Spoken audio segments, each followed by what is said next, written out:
I honestly was just like looking at. I have never looked this cool in my entire life. I really haven't. That's not true. You look that cool on a daily basis. It's just you don't like selfie. No, I really don't try to make me feel better with lies. How dare you call me a liar on live internet? What the fuck would you call me? Turn it on. No one's watching this. Everyone's off watching the Super Bowl pretending it's sports. Oh my god. My favorite was Mindy Kaling though. She's like, oh, look at all these snacks that I got for the Super Bowl. It'll help to distract from having no idea what's going on and asking loudly what team it did what. Well, I've never watched the Super Bowl, but I always remember that episode of Our Real Monsters. They had the surfing competition because the day of the Super Bowl, everyone was like glued to the TV. And then during the break, everyone went to the bathroom. And they peed and flushed in the sewer. Yeah. Like everyone flushing the toilet at the same time would cause like a tsunami, and they would like do like this crazy. I remember that episode. 90s kid, true 90s. Yes. Kids to watch Our Real Monsters, and it's like I don't know if it was always like there was always like the Disney kids and the Nickelodeon kids, and I was like a Nickelodeon kid watching like the strangest shit while Thornberry style. Alex Mack. Yeah. Oh my god. My mom used to love that show too. She was like always rooting for their interracial love. Oh. Yeah. Well, her friend was black kid now. Okay. Whoop. Hello, internet. What's up? It's good to see you. Finally, after some delays because of like electricity issues. Still, 5 months after hurricane. Jesus. And me being hungover. That's cool. But the one that was like more distressing for me was like just not having internet and stuff. So in case you're wondering, in case you're new, we're Only Lovers Left in the Library. We're a romance book club and a vaginal fantasy subgroup.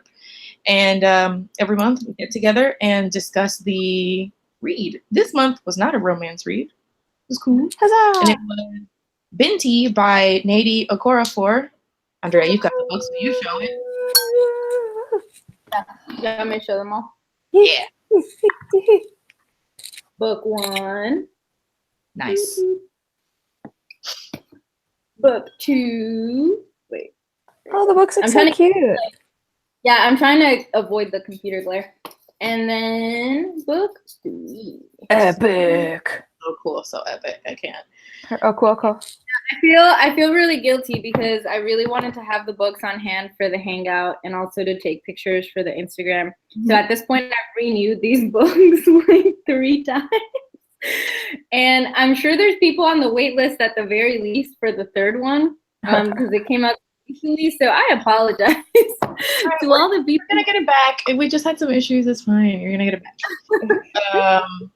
back. Right. So the Vaginal Fantasy group read only the first book, Binti. It's a novella. Mm-hmm. But since we're so extra, we like actually read the whole trilogy because the last book came out this month. Week. Yeah, last week. So I was like, let's read all 3. Let's do all 3. So if you're watching this and are only interested in like hearing about the first book, there's gonna be spoilers for the first book and then spoilers for the second book, spoilers for the 3rd book. So there are spoilers for everything. We're getting together to talk about them. So if you don't want to hear all that, then whatever, just like this video, put it on mute. Peace out. I don't know. But we will be talking about it. So I'll try to be like, stop here if you don't hear anymore. But I just want to there's so many things I want to talk about. So I'm ready. Yeah, honestly, I would say if you are on the fence about reading the 2nd and the 3rd, which I don't know why anyone would be, but they all get progressively better. So you should absolutely read the full trilogy. Yes. Yeah, they get like grander in scale. I think that's the point too. Like it's Binti's like hero's journey, right? She leaves home to become a Pokemon master. Like a hero. She becomes a hero. Okay, so Andrea, I know that you're like having your cauliflower, but like since you have the book in front of you, you could read? Does it have a description on the back of what it is? Mm-hmm. Okay. Yep. go for it, and then we'll start talking about the first one. Okay. It says, she left her home for the stars, but found more adventure than she bargained for. A tense and intimate coming-of-age story in space. Her name is Binti, and she is the first of the Himba people to ever be offered a place at UMSA University, the finest institution of higher learning in the galaxy. But to accept the offer will mean giving up her place and her family to travel between the stars among strangers who do not share her ways or respect her customs. Knowledge comes at a cost, one that Binti is willing to pay, but her journey will not be easy. The world she seeks to enter has long warred with the Meduse, an alien race that has become the stuff of nightmares. UMSA University has wronged the Meduse, and Binti's stellar travel will bring her within their deadly reach. If Binti hopes to survive the legacy of a war not of her making, she will need both the gifts of her people and the wisdom enshrined within the university itself. But first, she has to make it there alive. Yeah, the wisdom being like the one thing that they appropriated, but okay. Okay, so Tosh. Yes. Okay, so to explain like our makeup, right? So this book series takes place in around a like Space university.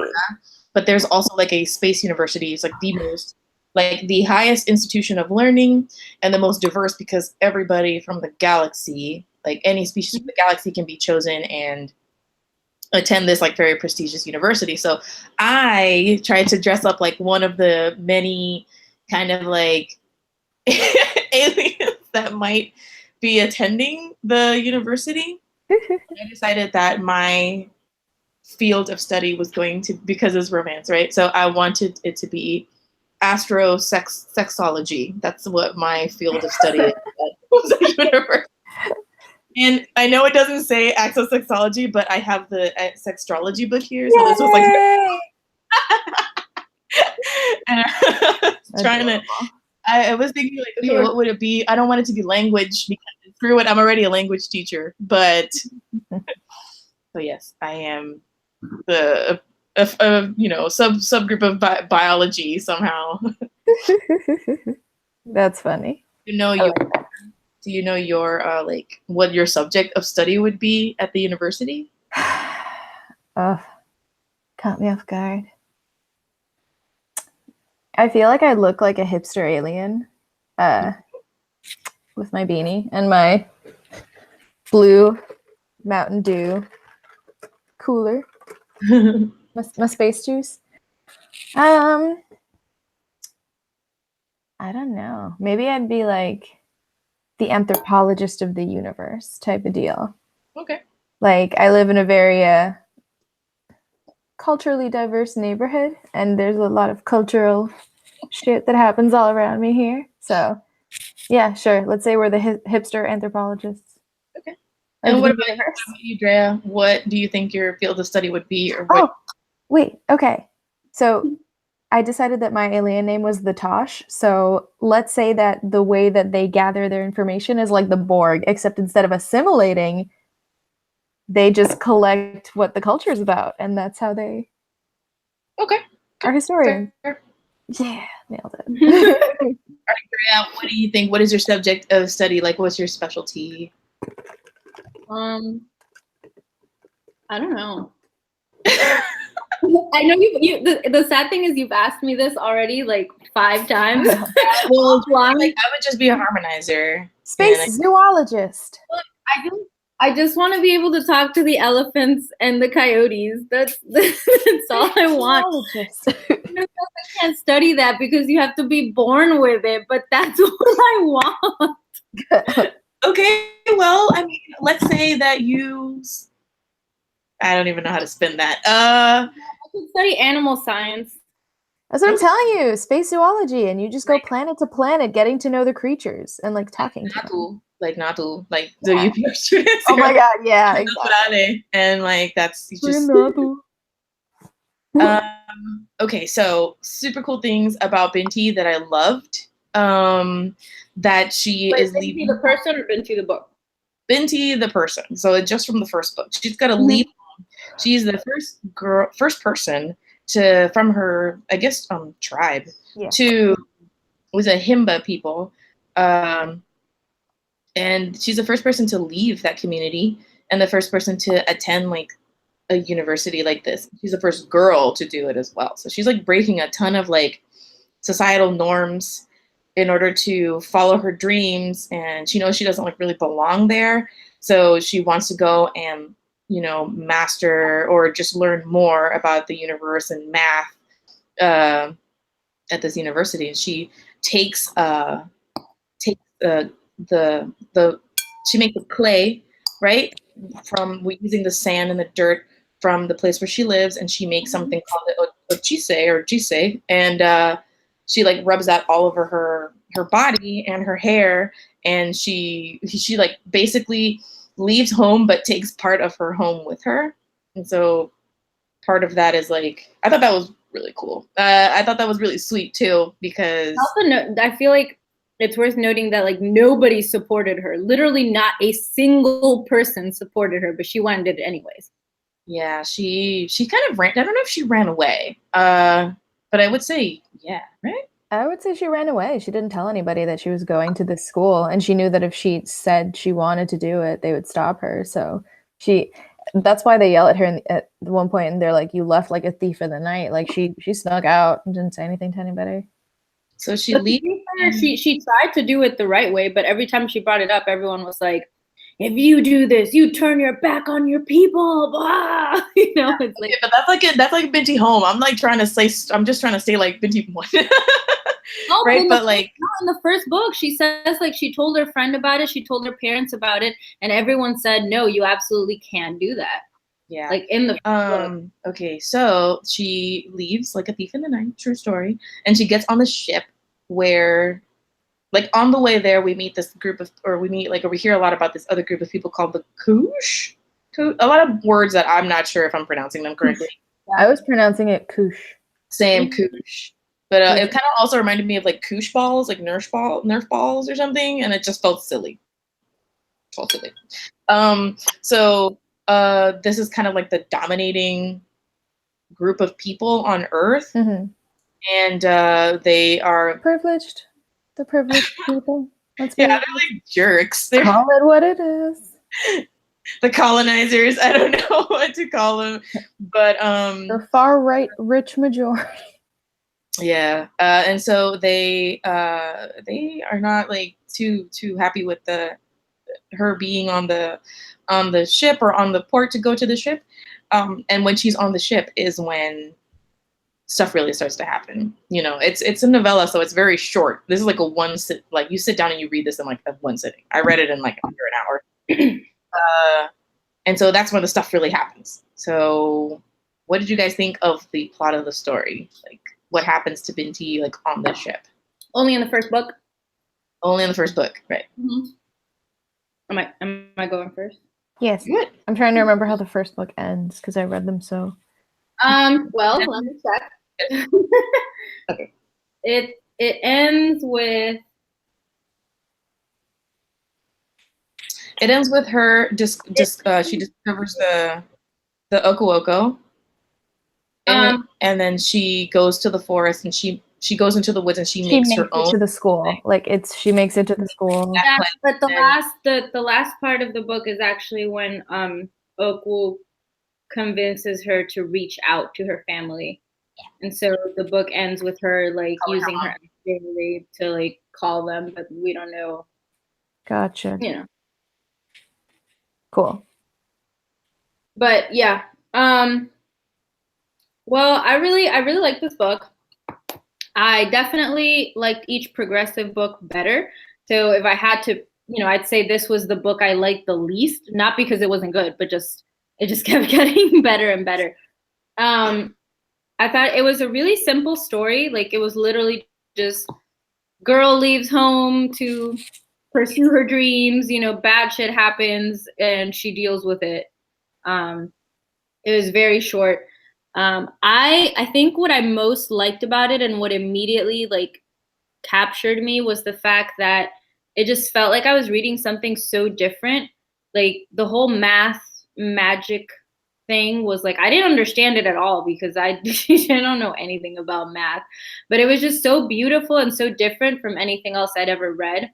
And the fact that it was all like space beings and galaxies and the future, but you also have this clearly very African American tribe dealing with like, I would just say African. This is like Afrofuturistic. So yeah, we don't know like from, but dealing with like all these racial tensions and keeping their culture alive and all these things. And it was just so cool to see that mixed with like all the space stuff and then like all the magic and all that mixed with something so practical like math. You really don't usually get all of that mixed together in one book. And then just the fact that it was like a female protagonist and I don't know, it felt really different to me. So I really liked it just because it wasn't really like anything else I had read before personally. oh. Yeah. What about you, Tash? I thought the first book was really good, and then I started reading the second one, and I was worried that it wasn't going to live up to what the first one felt like, and then it was great, and then the third one was great, and I was like, this is a really good series. I liked the first one a lot. Binti is, in a way, a very aspirational character to read. She realizes that there's more out there than what she's being told she can have, and so she decides to go out there and explore. When all the violent things happen on this spaceship, she at one point accepts death. She's like, okay, this is what's going to happen. But when things don't go that way and she's able to communicate and really work to survive and work to make it to the university, like make it to the people that she loves, she makes it happen. She's very resourceful. She gets afraid of things, but she doesn't let that stop her from making the decision she has to make. So I really like her in the first book a lot. And I really like the way that the world is described. It's very, it's like Earth years from now. You can assume that there was a lot of development in technology and that it is planet Earth, the way they speak about it. But it's so interesting that this tribe that's seen as very basic by the Kush elite creates all of these very intricate pieces of technology, and they really sustain all of these other, it seems like socially at the top groups of individuals. Mm-hmm. So the commentary on, like the social commentary on just the different levels that aren't necessarily monetary in the book, but it's like this caste system. And even in the future, and even with aliens, this caste system is still represented. I liked that a lot. That's what I'm saying. It's like it's such like a futuristic book, and it's such like an unreal book in so many ways. But at the same time, it's like everybody who reads this is like, oh, this is like now. I really think that it speaks to Okorafor is just like she can. I know that this sounds really stupid, but she can write. Like I read this and believed every single word of it. And then the thing is that also it's just very consistent throughout the three books. Mm-hmm. So at no point did I ever feel like anything in the universe that was created was bullshit or disingenuous. I really thought that it felt just like a complete world that I believe like maybe maybe this is what it's going to look like in the future. Or okay, so did you finish? Sorry if I interrupted you. Huh? What? Yeah, I'm sorry if I interrupted you. I just kind of was like, yeah, okay, yeah, I love her. No, yeah, it's an amazing book. It's so beautiful, and every character, it's like every line of dialogue serves a purpose in the story. Every setting serves a purpose. Everything that was placed there so carefully that you don't even think that something's going to mean something until it's referenced later on, or the story of the different cultures. They're all so rich, and there's so much detail that's inserted into the story. And I didn't question any of it. I was like, okay, yeah, this is what happened. The gods came, but they were aliens. Cool, like gotcha. Like, and I think just going back to what Kris said, like a lot of that is just, guys, you should read all of the stuff by this author. It's also great. And I think it's karma because I haven't returned these books, but I've been waiting for Akata Warrior for like a month. I'm like the next person on hold at the library, and I think that person keeps renewing, just like I did the Binti books. But Is Akata Warrior the same author? It is. That one is definitely a young adult. But Akata Witch and Akata Warrior are both like they're set in modern day, but it's more fantasy and it's young adult. And it's but they're really cool. I haven't read the second one because I'm on hold, but I read Akata Witch because Christina told me to read it. And all right, I'm adding it to my want to read list. It's so really good. It's so good. And Sunny is such a relatable character for me in a weird way that Binti wasn't. And I guess we'll get into that in a bit because I started to have feelings once we moved to home. And then I was like, I don't know. Like personally, I feel really sad about this. That's not to say that it was a great book, but I had some like sentimiento encontrado. Okay, so I wanted to ask you guys what you thought of what happens to Binti once she is in the custody of the Medusa and the chief. Like, what happens to her when they basically what the whole issue is that people from the university have taken the stinger from the chief. This is like their heritage or whatever. Wow. And the Medusa are going to like start a war with these guys. They're going to attack and like take it back because they have been dishonored, and they're like it's Tashay, they're like the Klingon of this universe. Yeah. They're like very warlike, and they're like, okay, we're gonna go get the stinger back. We're gonna like try to kill everybody, and they end up killing like innocent children in order to get there, but they don't care about that. They want to get their own things. Binti ends up becoming like she is a harmonizer, so she is like decides to try to put herself in the middle of this conflict, and she really doesn't have a choice. And she's like, I can make peace for you. I can make peace between the two of you. Let me just talk to them. I'm a harmonizer. I can do this. So, but in order to do that, the Medusa, they prick her spine and they change her DNA so then her hair becomes like tentacles. It becomes tentacles like the Medusa. The Medusa is like jellyfish tentacles. And I wanted to know what you guys thought about that, because then that becomes like a huge thing later on in the books, like the way that it happened. And it was like very traumatic for me. I was like, what? I can't believe that they do that. I feel like a real betrayal to me. Well, I got why they did it. Like I thought their explanation of why that needed to be done made sense, because it kind of showed that she was one of them, and they wouldn't, like, they would have just thought she was like a random hostage otherwise. And I understood that.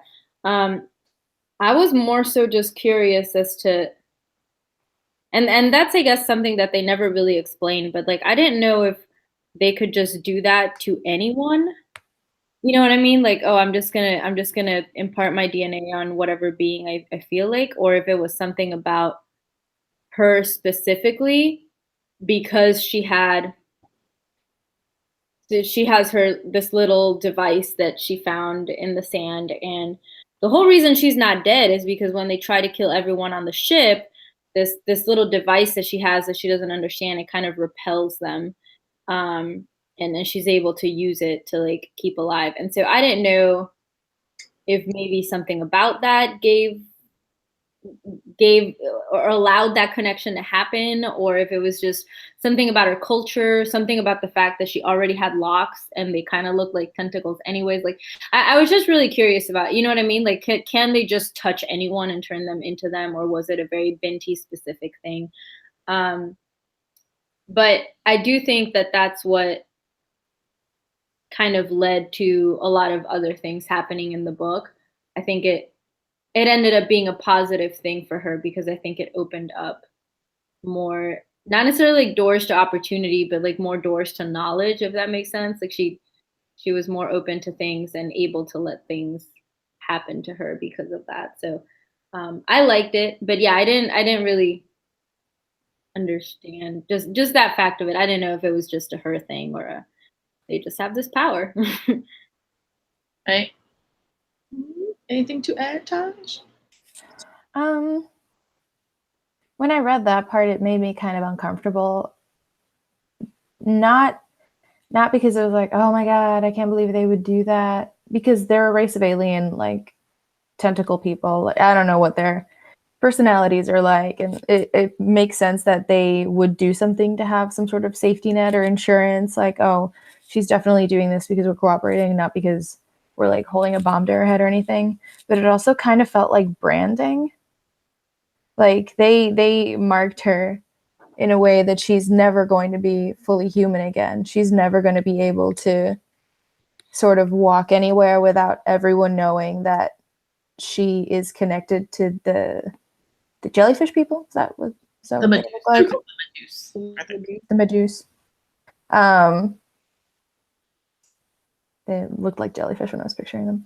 Yeah, But like that's what they are supposed to look like. yeah. Because I was picturing either jellyfish or octopi or the like octopus monster from Pokemon. Tentacle. Yeah. Yeah. Because she's like they're see-through blue, like they're clear blue tentacles. So yeah, definitely picture them like a jellyfish. yeah. But it was like not cool, Medusa. Like, what the fuck? Like, it would have made sense for them to leave a mark on her, and that's fine. But to so drastically change her biology that she can't walk anywhere without having like a little bit of distance between what people know and they don't know. Interesting because, later on in the other books, people make a comment that she they basically insinuate that she mated with them. Yeah. Because everyone is so taken aback by the fact that, this has never happened before. There hasn't ever been a human who just randomly also had this DNA within them. So people don't really know how to react. And so they think that she must have abandoned her own culture in order to like mate with them. So it's a very weird position to be in. I thought it was the start of like that whole thing where you can't go back home again. Yeah. Like, when you go off to university and like you learn things and you're exposed to people, like new people and whatever, and you like ultimately end up changing. You change being at the university. So when you come back home, you're not the same. I thought this was kind of like that before, but like in a really drastic. Yeah, that's the thing. It was so intense. But yeah, it was like her one of her many kind of like changes, revelations that happened to her that, she is like her heritage, her culture is just so important to her. It's so important that she carries it on her. And now she's got another thing on her and it didn't, she didn't accept it willingly. I just feel like that is what happens anyway. It was very physically like, it was like very like, I was like, what? Yeah. And when the attack on the ship happens, fine, like people are getting murdered and I'm like, okay, this is really fucking violent. Wow. But I rolled with it. But when it happens to her and it's, she doesn't realize exactly what has happened, that she's been kind of like transmuted somehow. Yeah. I'm like, that's not cool, but I got it. Like it got it. And then she has to deal with like the consequences of it. So I think that, I mean, I don't know if I'm missing anything from the first book that you wanted to talk about, because it's just a very like, it's a very concise. I would add that it's kind of the start of what the rest of the series will be like, because from then on she constantly has to embrace other cultures through her journey. And so this was very much the first like, boom, you don't have a choice, now this is on you. And then later on she does get a choice, sometimes in regards to, adding more dimensions to her identity. But this was definitely like the first moment that happens. Her one thing that like we need to talk about is that her achise or whatever, her mud covering, her clay mud. I don't know what it. I don't know. I kept thinking about it like a mud mask, like a really nice smelling one too. And it actually has. I don't know. Here's the thing. Like I don't know if that was unclear to me or not, but. The possible healing properties? Yeah, it has some sort of healing property. And I'm like, wait, is it Binti magic? Or is this like a Chise magic?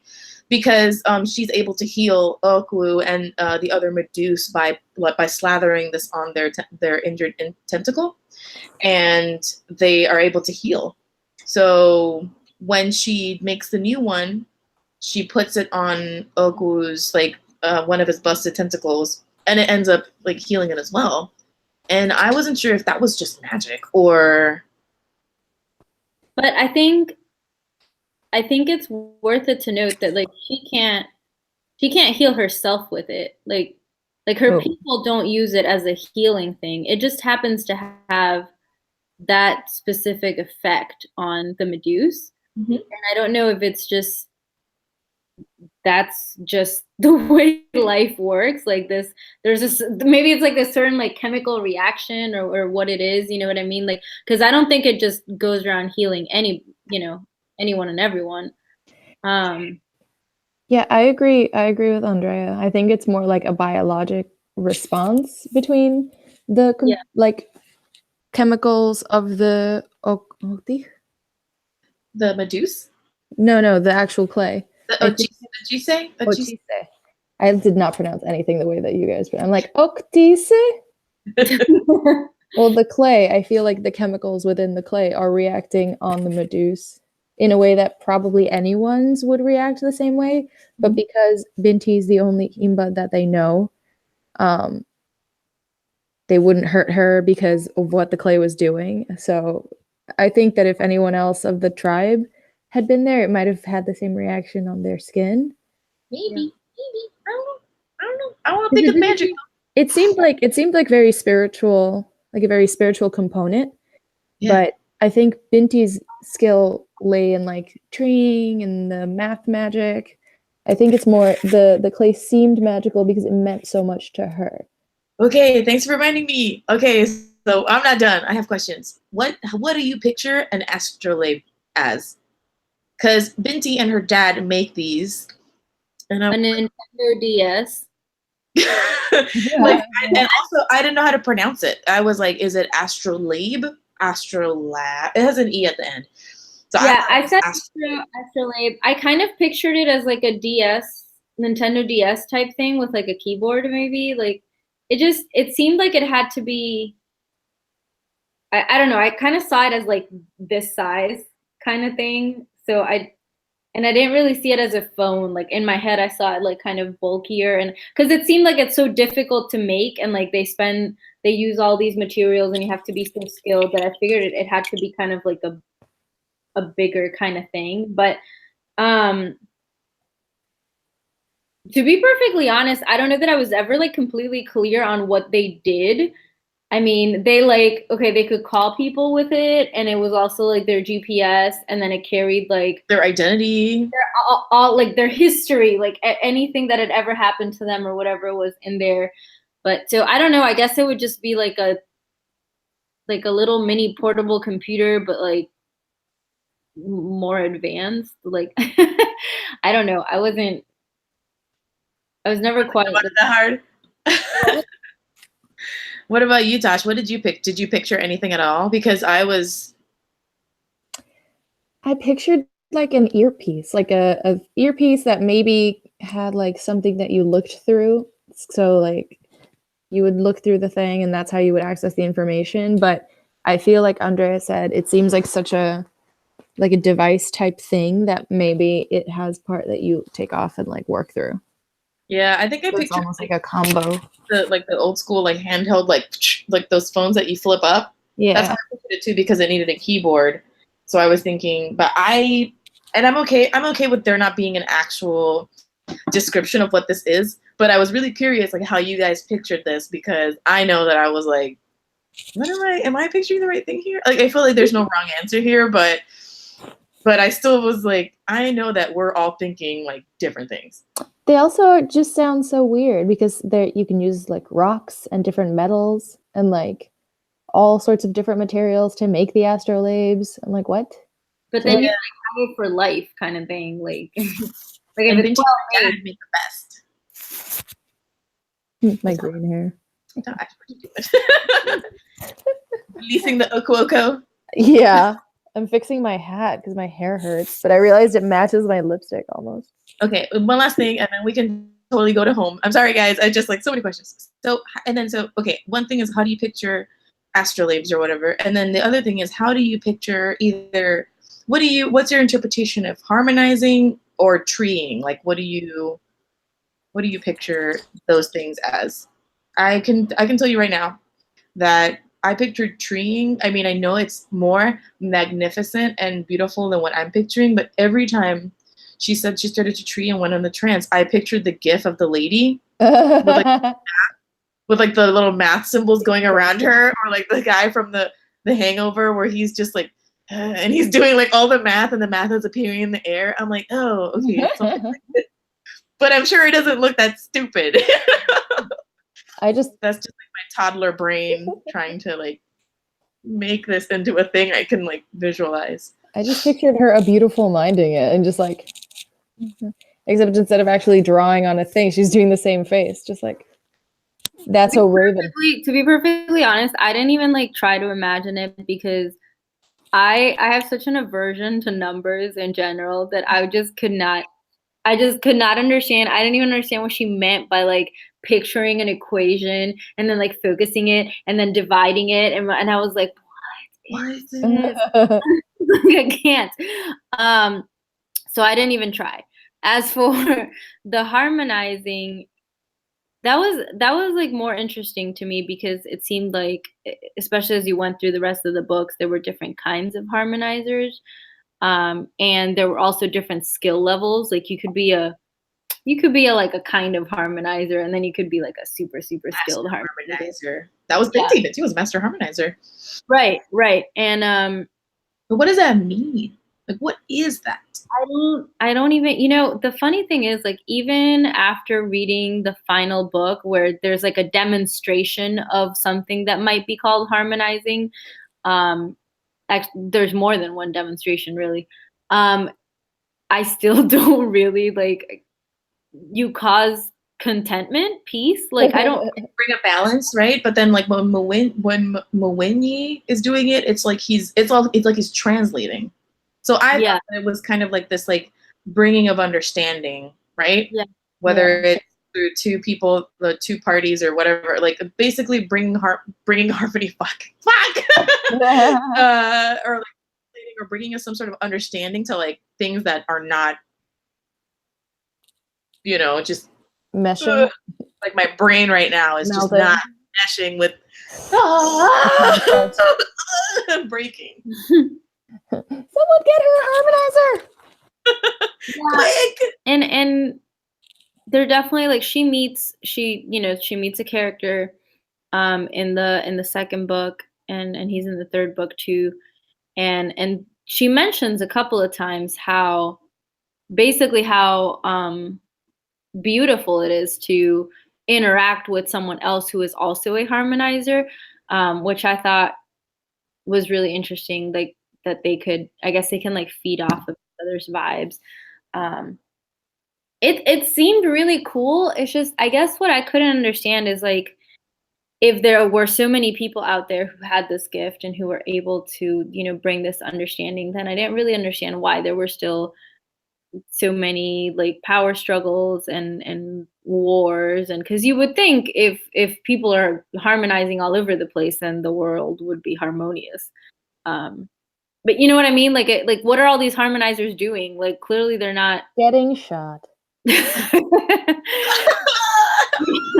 I mean, I don't know. I guess that's how life is now too. You know, you have your people who are really good at mediating conflict, but there's not enough of them, I guess. Too much conflict. So, yeah, there's too much conflict and not enough harmonizers, I guess.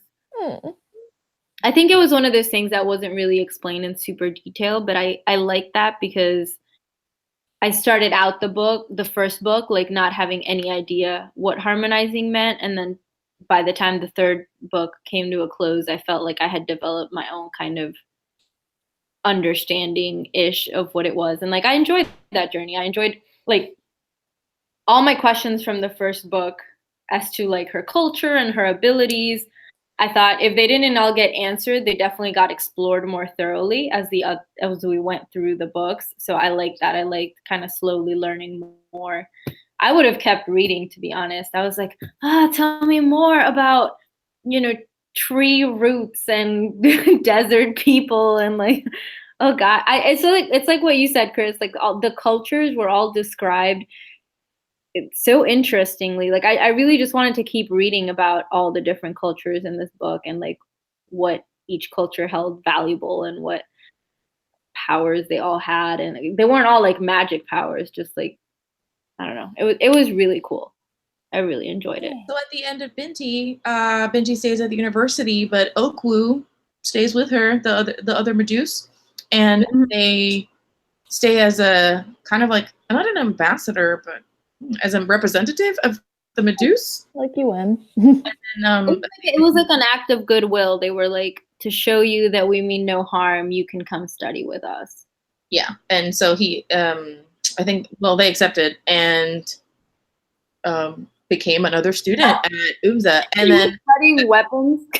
That's again, yeah. They like went to studying weapons because I love how so if you have made it this far, I'm throwing it down. I'm just gonna like balls to the wall talk about what happens at home, and then the Night Masquerade.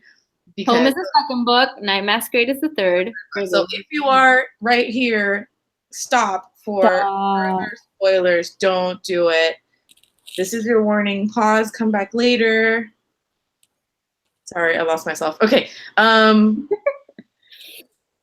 So bring on the drama.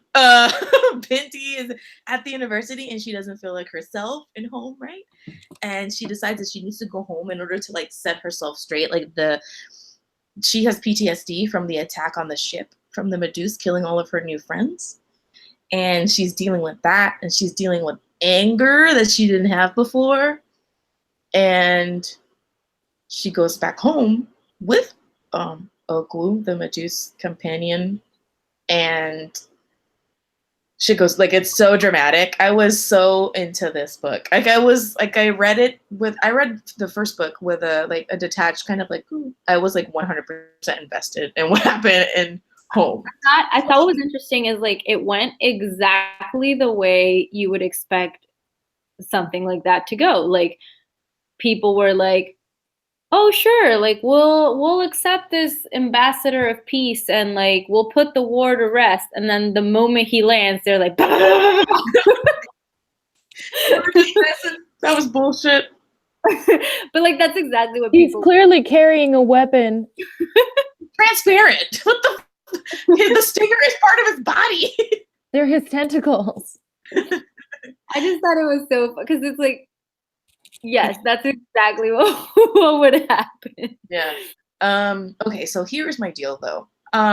So I brought up the whole thing about Binti having to accept the Meduse part in her now. But then the fact that, throughout these next two books, she discovers that she is Himba, but she's also desert person. Mm-hmm. And this happens in the last book, but I'm just gonna mix them together now because they are like very like it's a continuation. Yeah. They are just very like, for me, those two parts were very much like just one. It was basically just them deciding we want to do 2 novellas instead of 1 novel, but it could have just been a novel, and like there was no pause really between the second and third book. It was like this chapter ended, and instead of there being another chapter, they just cut it and started. I feel like there was a clear distinction between the last 2 books, but for me, it just comes down to the climax, like the climax of that last book, and like what her being like putting her harmonizing to the test, calling up that deep culture, right? That deep like. But here's the thing. Okay, so I get it that Binti had a lot of learning to do. Obviously, she's just she's a child. She's like a very young. She's not a child, but she's a young woman, and it's her first experience out of home. And the Himba people on their own are very like inward, right? They look in. Mm-hmm. They try to perfect everything in their own society. They try to. But they're also like reclusive, and I would say, and I'm just trying to talk it out with you guys because I had a lot of feelings, right? And they have their own prejudices too. I would say to the point of like slight xenophobia with other people. And so when Binti talks about wanting to come back home, she says that she's unclean now. And I was like, that was the only time that I had to like pause, and I was like, the fuck? It was just upsetting to me because I'm a mixed person. And so I try not to take it very personally because Binti is not me and Binti is not going to Binti's a character. But me, Christina, the reader, Christina, like the mixed race person who our whole world here in PR is just like about like not assimilating, but like exchanging ideas and exchanging things. I was like, I'm not unclean. Like my first reaction was, I'm not unclean. Like, what the fuck is this? Like my first reaction was to be like, being mixed doesn't make you unclean. But then I had to like pump the brakes and like, okay, so what's happening here? And I don't know if you guys had any. Well, I think I didn't react that way only because I didn't take it as her meaning that she was unclean because of the mixing. I took it as she's a harmonizer, and all she does is always bring peace. But because of her PTSD, she starts having all of these like violent, well, because of her PTSD and also the fact that she's kind of connected to the Meduse now, and they tend to be more violent anyways. But she starts experiencing these flashes of anger, and they're so unlike what she's ever used to feeling that I just took it as her meaning like she didn't understand why her mood was going up and down. She didn't understand why she was feeling that way. And the only way she could think of to like stabilize herself and bring inner peace was to just go back to the place where she had always been able to harmonize and bring peace. So that's how I interpret it. But that's really interesting because I hadn't even considered that side of it at all. Yeah, I don't think that that's what was meant. No, but that's not what it was supposed to mean. The fact that you had that reaction means that there are probably other people out there who had that reaction too. So it's definitely something to think about. I mean, obviously What do you? Yeah, I mean that's not my experience because I'm not right. I'm like, well, I mean, I guess I'm like half Puerto Rican, half Cuban. That's basically the same thing. So, I don't consider myself mixed. I consider myself just Puerto Rican. So that I definitely didn't look at it from that perspective. That's really interesting. Well, I mean, I feel like I'm Puerto Rican too, in that sense. But I also like my mom is white, my dad is black, and my family is like all the colors in between. And so I was like, and the people that live in the States versus like the people that I know that are like from here, and like I don't know, it just kind of like made me think a lot about, again, like when you leave a place, like when you leave or when you're different from the people from where you live. I don't know if you can relate to this, Tashay, where like even for us, like even just speaking English, right? And just being different from like the people, and that just we were part of the group, but we were also othered in that way.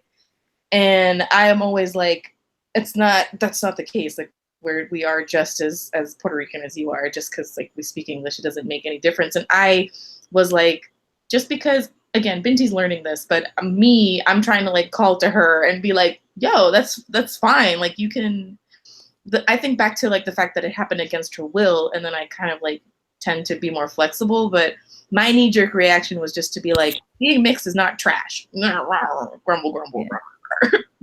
I think it just depends a lot on what your personal experience has been. Your first reaction might have been, oh, this is like a racial discussion because you have been the victim of being seen through an othering perspective. You're Puerto Rican, but you are a mixed Puerto Rican, and you have physical traits that someone could point at and be like, oh, hey, what's up over there?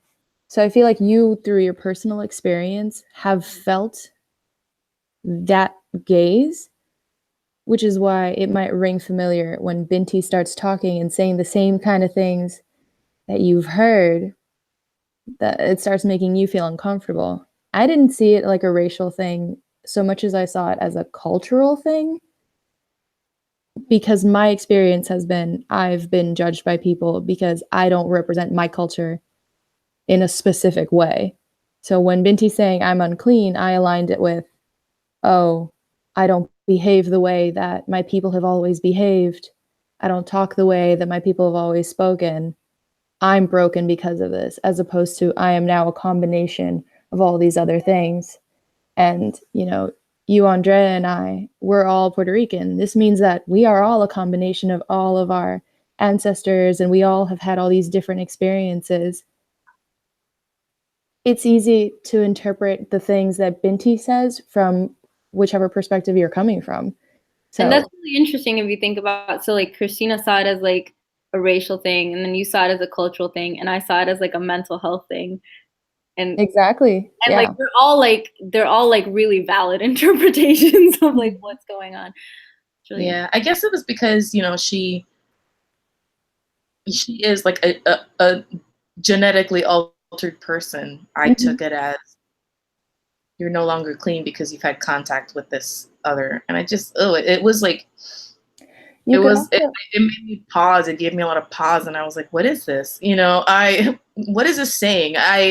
I know that I struggled with my like immediate knee jerk. I don't want to read this. This is shit, And then I pushed through it because I know that it's not fair, and it was worth exploring anyway.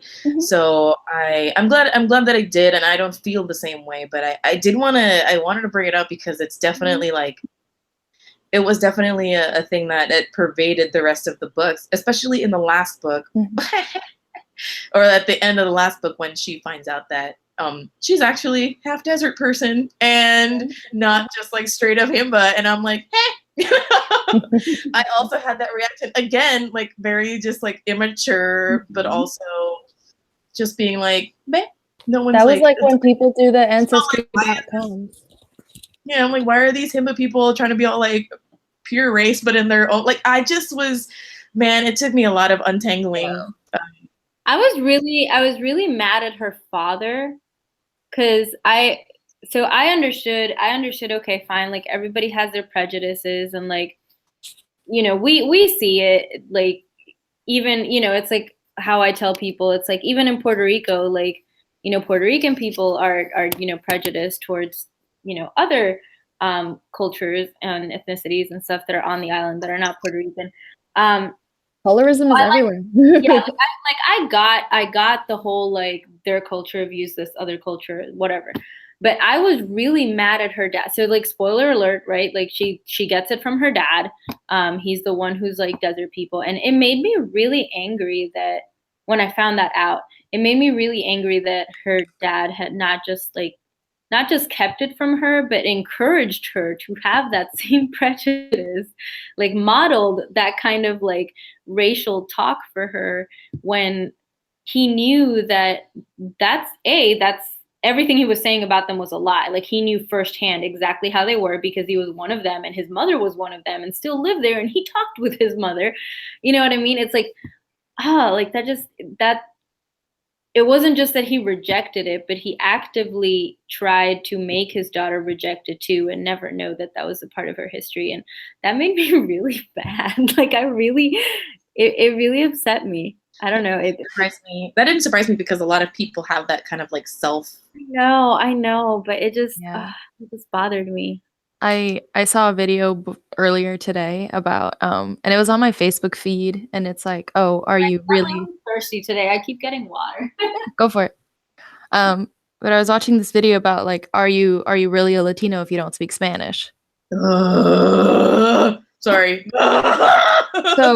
So the discussion at one point said, it's ironic that a lot of people who are born in the United States to immigrant parents are taught English when they're growing up because parents are trying to protect their kids from the racial and cultural discrimination they faced. But then as adults, these same people get equally shamed by the people of their own culture for not knowing how to speak a language that they were kept from learning in the first place. Yeah. And when I lived in New York, I was totally one of those shamers. I would be like, you're not really Puerto Rican. Have you ever been to it's stupid, but it's like something that you learn. Like if you're not from here, then you're not from here. Exactly. And me having like, experienced the same thing on the island, like just people just don't like you're not. It doesn't click right away. It's just so automatic sometimes. So it's a cultural thing. Like in a lot of ways, the only way that a group of people who has been subjugated to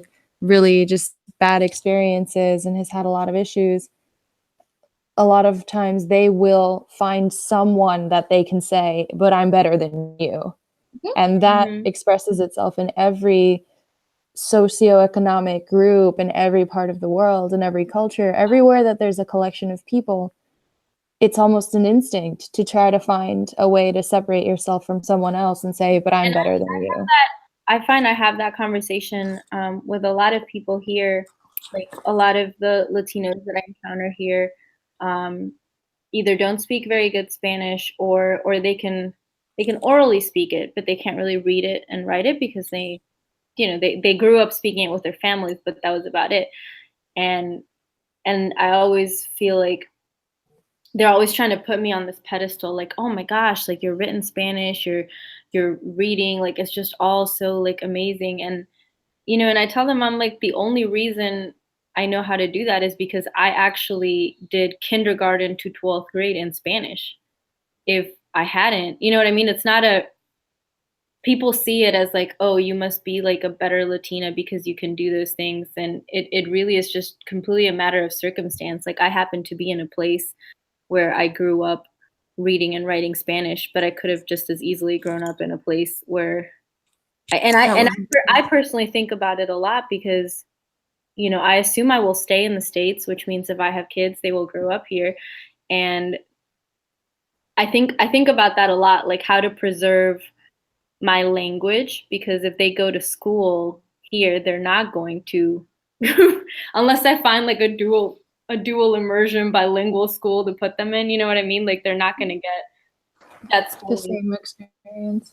And I think about that a lot, like how hard it is to maintain cultures. For the people of like bringing it back to the book, like what the Himba are like no, it's easier for them to preserve their thing. It's easy to exclude others because they have made like they're so closed. They are so inwards. And they are in a geographically, they are in a place that is difficult to live in, and they're pretty far out there, and it's like they just have like they live as this little island to themselves almost, like geographically and like intellectually almost, and they have like their own, like they have like their secrets, and they're okay with other people, but they don't want those other people to stay too long or whatever. I was 100% surprised that her dad was, well, now that we talk about it, I'm not that surprised that he accepted Okwu into, like, he made him a little tent and he like welcomed him, maybe because he's like outsidery as well, like deep down. But even then, this book is just so complex because hang on one second. Oh my God. Dogapalooza.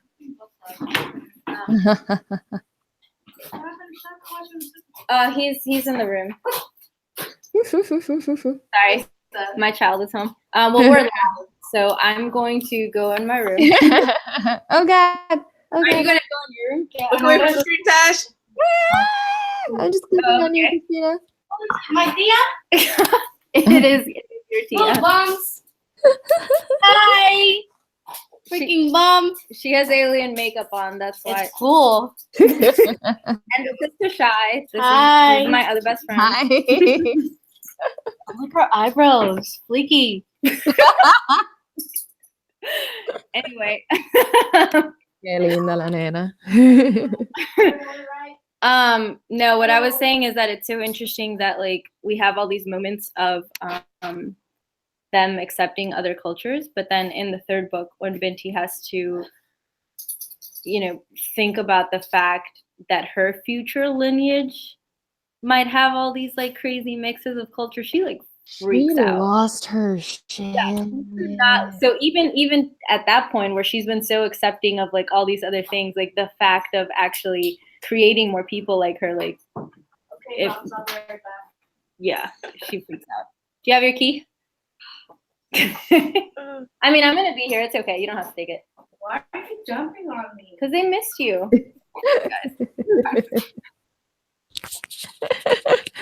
Oh, what was I gonna say? Yay. Oh, She wants to read Binti. She says, I want to read Binti. oh, it's so good. So that's great. I think the reason why Binti loses her shit at the idea of kids is also because one of the first things that Binti had to accept was that she wasn't going to be able to marry anyone from her tribe, because a woman who runs away is a woman who's can't get married. And then at the end of the book, after she's had to accept all of these other things being incorporated into who she is, then it's like, oh, you might not even be able to like bear a child. Like that might not be something that you can do now either. And it's almost like accepting all these other cultures, it's one thing. Like getting your DNA altered, that's another thing. But not being able to become a mother because of stuff that happened and you didn't get to choose that. Like, it's one thing to be able to accept that, okay, your DNA is different now, but now you might not ever have a kid. Like, being marriageable is one thing, but being a parent and having that just be like, well, you know, there's a chance that Okwu might be the one to have your kid. How would you feel if Okwu had your baby? That's like, wait a minute. Like, yeah, I took the tentacles and I took the desert people and I accepted the microbes from the fish. But now we didn't even No, I was having the fish talk for like later on, but that's okay with that. But now I don't even get to be a mom. Like, are you fucking kidding? Yeah, a lot of things were taken out of her hands. And it's almost like the sacrifices that you have to make to really achieve enlightenment and really achieve knowledge. And that is something that's a constant throughout all three books. I think even from the first book, she's aware that pursuing an education and pursuing her dreams of going into space means that she won't be able to marry someone from her. Like, even from the very beginning, she's like, I'm pretty sure nobody's gonna want me now.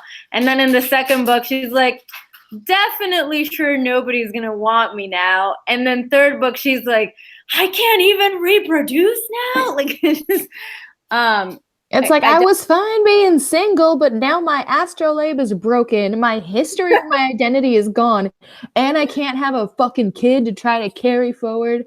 It's like, I know that it was disheartening, but I'm like, okay, well, fine, let him carry, let it carry it. It's fine. Yeah, but that's because, Kris, you and I both love him. We're like, yeah, okay, don't even pretend like you don't. No, I like the idea. We don't need a man.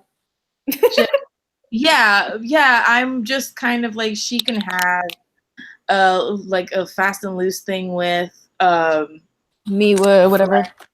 Me, and then have like Oak will be like their third somehow, and like the surrogate parent somehow. I don't know. It's just I wasn't feeling it. It was strange, and why not? And she already has that they were like the distance relationship with her and New Fish, and then it would be New Fish's baby too. I don't know. It's just like, I'm like, by the end of Night Masquerade, I was like, I guess we could do it. Yeah, okay. Like, yeah, as opposed to like Binti being like, and this is my a different reaction to her. These things happened to her, and I would have been like, hell yeah, what? I got tentacles that like writhe when I'm angry, like, and they like have a mind of their own sometimes. But then, how do you get a haircut ever? God, then they get long. By the end of it, they're by her knees. I just have to say, Kris's hair looks so cute today. You keep like going like this. And you do. I'm like, oh my gosh. It does look really cute. But yeah, and then when she's like, yeah, and I have desert people DNA, and the desert people have like gold people. They have the gold being microbes, and now I'm like part of a, like, I know that the first, like, third fish, right? That's the mom fish. The mom Yeah. fish. Third fish is supposed to be like a prawn, but the way that I don't, my brain was like not computing. The way that I pictured it is like, did you guys ever see My Neighbor Totoro, where there's like a cat bus? I was picturing the cat bus as like the new fish somehow, like something like that. And I just was like, they can just be like this crazy family. See, I thought of it as like that that book you had me read that broke my heart, where you had the AI in the ship and the one falls in love with the AI. Yeah. Long angry journey to a small planet or something like that. A long journey to a small angry planet. Oh my. Yeah. Ooh. That's kind of how I thought of it, as like this like smart being that happened to be commanding the ship. I don't know, but anyway, That was yeah, cool. that was really cool too, especially because don't they say that like these fish people, they didn't really question things before, like third fish was changed by what happened By Binti, on her.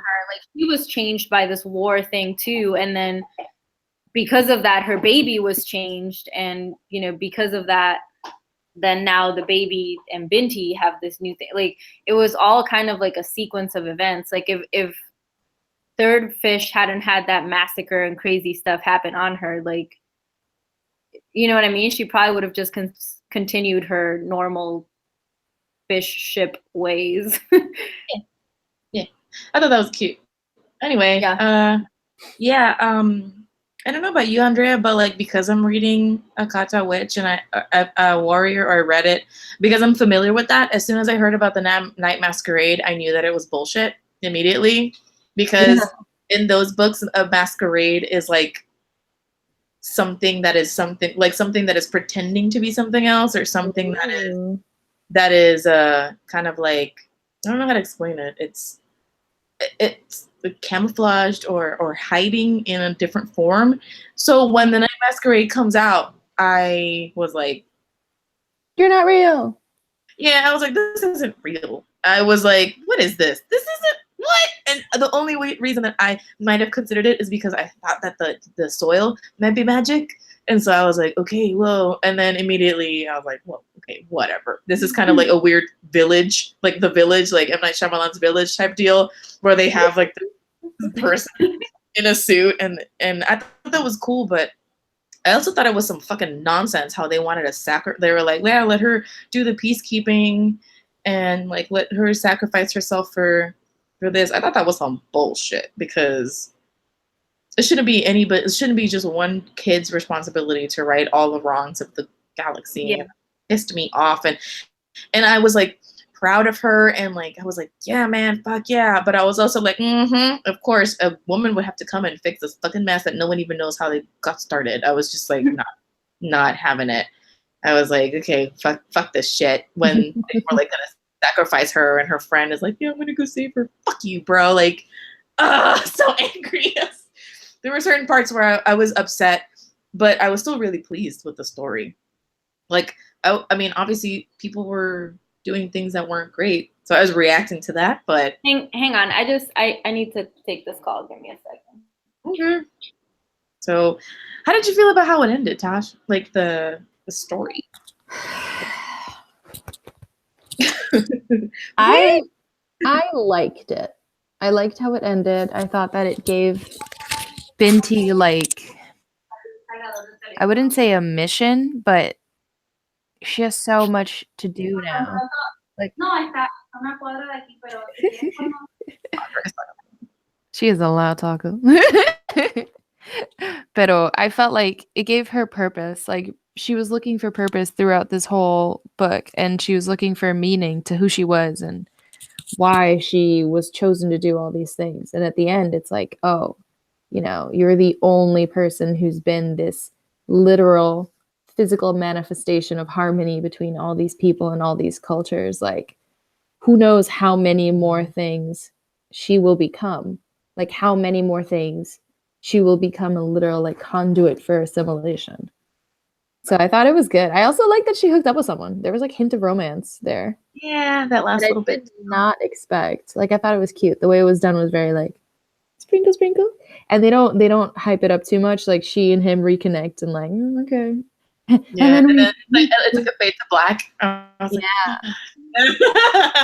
I'm here for it because that's also part of her journey, you know, discarding childhood things, including childhood crushes, maybe, yeah.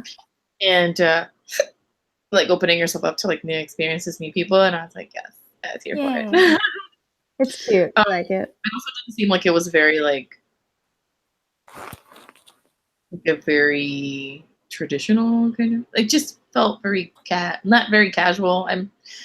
I don't want I like the very non-traditional like Very loose. that thing Very cool. loose relationship. Yeah, just kind of loose, and I'm like let's see where this takes us. Who knows? let's see what this takes us. We're in college, so it's cool. Everything okay, Andrea? Everything's okay? Oh yeah, it's. I'll tell you when we're not live. Okay, fine. We were talking about what you thought of the ending of the book. I don't know if Tasha, if you finished. Yeah, I finished everything. Okay, so we're talking about like how we felt about how everything kind of wrapped up or didn't wrap up really in some cases, but I liked it. I thought it was cool because at first I was like, oh well, this definitely can't happen. This can't be the end of the book. But then it happened and I was like, oh, well, but nah, I'm sure something's gonna happen and it's not gonna be true. Wait, have we said what happens? Oh well, I guess we've said she's alive at the end of it. Yeah, I mean, The baby, so I don't think we need to go into too much detail. But yeah, I don't want to go into too much detail. But the point is that like I kept thinking the book was trying to trick me, but then eventually I like accepted it, and then the book tricked me. So I just like enjoyed it because it's like I kept thinking nah, and then eventually I was like, okay, fine, whatever, like bummer. No, I guess what I'm saying is it was cool because I felt like this book was able to surprise me, even towards the end, which was really cool because it's a short book and kind of a lot of things happen, so you'd think you wouldn't be surprised by any of it. But I really liked the ending. I thought, I mean, again, I could have read another Binti novel, but okay. I like that the war just kind of kept happening. I thought that was really realistic, and that they just kind of left it off at that. And well, they're out there somewhere fighting each other, and I guess we're just not going to worry about that right now. Yeah, some of the things that were left kind of like unresolved, I took it to mean like some things just don't have an easy answer. The same way that, yeah, Binti tried her hardest and she wasn't able to, she for a moment was able to bring harmony to these two people, but it wasn't meant to last. Yeah. Maybe it was like a stepping stone towards peace, but you know, she wasn't the. Well, I kind of took it to mean as like, there's always going to be people you can't reach. So she was able to reach her targets. She was able to get them to see each other's viewpoints and make peace, but there's always going to be people that you don't think about. And so that's what happened here. It's like she was able to reach the people she was trying to reach, but they both come from big groups of people. So as long as you have one person who wants to war, there's always going to be war. Is kind of how I interpreted it. So like she achieved her mission. She did it. It's just you can't reach 100%. People are dicks.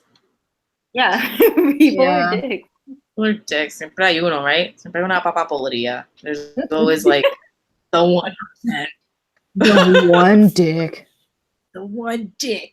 Okay, I wanted to know more about the only thing that I feel like, oh man, I wish that they had more time.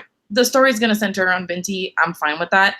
But I could have spent way more time in this world. And I kind of wanted to know more about our only trans character, Haifa, that I was like, oh, I was like so excited when I think I think it's what Haifa was a woman now. She's a woman. Yeah.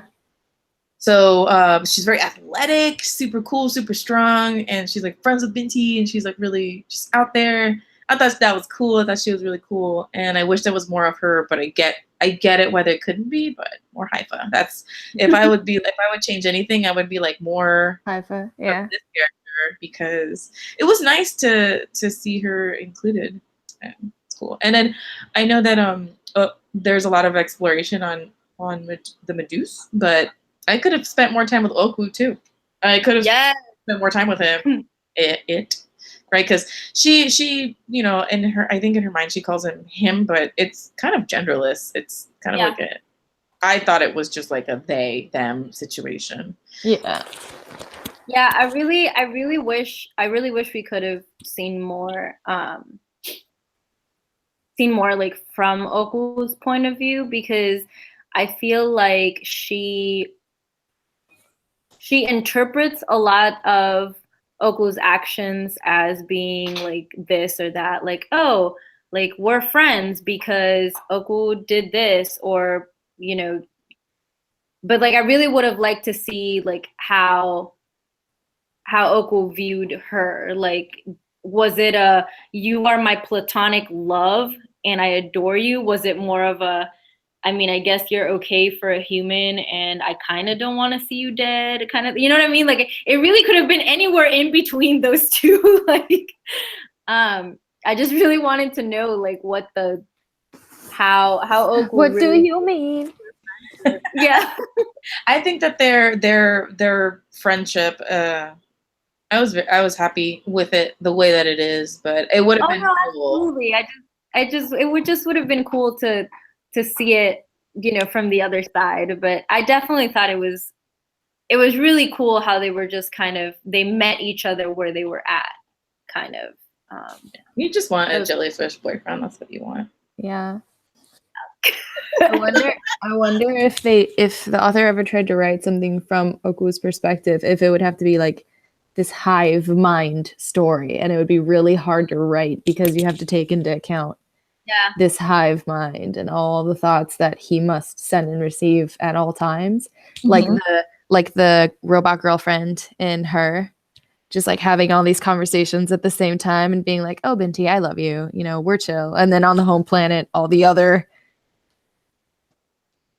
conversations are happening at the same time, and he's just like, it's like text messages in the background. He's just like, yeah, yes, Binti, I'm listening to you. Go on.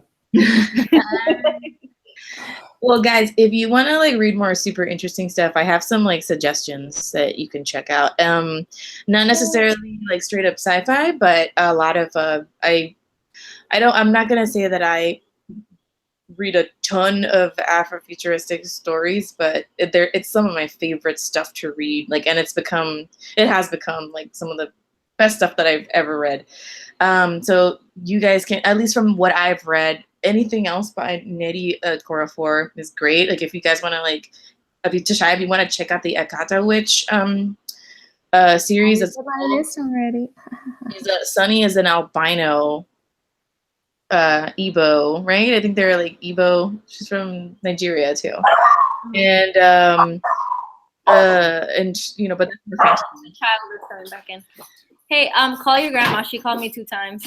My phone died. I know. I told her you went to get your charger, but she called me like 2 times. My phone's on my phone for like 3 minutes. Well, plug it in and call her.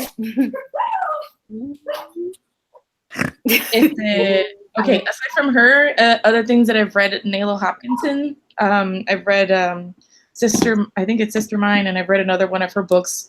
Super great. I mean, I made a list, so you guys can check it out. And literally streaming on YouTube. So hold on for like 10 minutes. Okay, write it down. And we can't be on television. Oh